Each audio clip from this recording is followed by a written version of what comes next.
10 crucial things you should never tell your kids about your finances. Whether you've made a few too many irresponsible purchases or you are sitting on an unending pile of debt, there are some things which should never be discussed with your children. Whether they're aware of it or not, and chances are they aren't, your kids have to live in the same world as you. They're going to see your money mistakes in a few years and know how to live with them. There are many different ways you can screw up financially. Some of these errors might be fixable, but others can be somewhat impossible to remedy. To make sure your kids have a good life, you need to be aware of what you shouldn't tell them about your finances as soon as possible. Here are the top 10 things that you shouldn't tell them. Number 1, you are in debt. Children love to hear their parents talk about their day.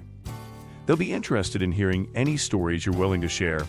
However, it's a basic rule of life: don't ever talk negatively about yourself or your finances with your kids.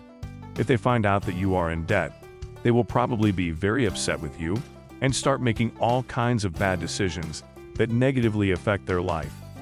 Besides, how can they trust that as adults they will still stay away from debt? Number 2, you might not afford their college education. Your child's college education is expensive, and you probably don't have enough money to pay for it. It's understandable that you want to protect your children from difficulties, but it's not going to help them if you lie about your finances. If they learn that there are other ways of earning a good income and paying for the cost of school besides their parents, this will prevent them from being too dependent on the family at such a critical point in their lives. Number 3, you have too many expenses. It's amazing how many things our families can spend money on when we don't have enough money to survive on.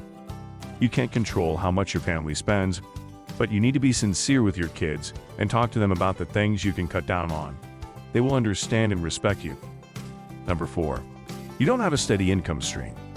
You might not have enough money to pay everything that needs to get done in a month, but it doesn't mean that you don't have income at all. You need to tell your kids about the side hustle or small businesses that you work for every day so they know what kind of income streams their parents have. They'll be better off if they know that you do have a source of income and you are working hard to make ends meet. It will also give them a small taste of what it's like to work in an office or start a business. Number 5, you didn't save for retirement.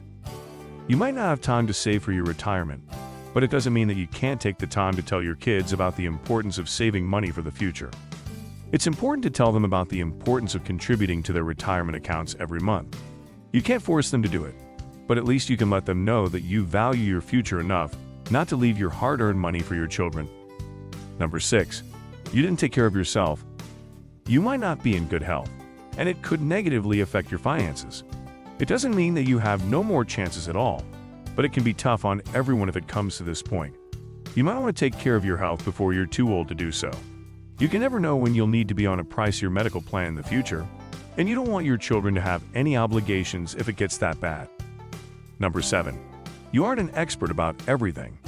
The world is changing quickly, and it's difficult for anyone to know everything about everything. However, this doesn't mean that you shouldn't try educating yourself about the things that are important for your children. Don't be afraid to tell your kids that you aren't an expert about some issues and ask them to help you out. They will be proud to teach their parents something. Number 8, you were never honest about money. Your children probably know that money is tight, but they don't know why. It can be a sign of disrespect if you don't tell them where the extra money is coming from or how much debt they have. If your kids learn that you used to teach them the importance of being honest and now represent the opposite, this can have a lasting effect on their behavior in life. Number 9, you use debt to pay for your immediate needs. When you need to pay for something that you can't afford with your monthly budget, it's understandable that you're going to get a loan that will help solve the immediate problem. However, you should never tell your kids about this kind of behavior or do it in front of them if possible. If they see you reaching for a credit card when there is no money left in the bank, this can have a negative effect on their lives and make them think it's okay to buy anything they want whenever they want. Number 10, you are ashamed of your finances.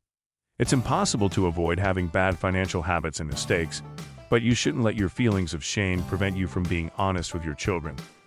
They should know that there are ways to make more money, be more productive, and save money, but there is no shame in making mistakes. If you made some blunders in the past, it's okay for them to find out about them. However, if they see you being ashamed of a past mistake that clearly has nothing to do with their current lifestyle or situation at all, this will teach them incorrect financial lessons that might affect their lives for years after they leave your house.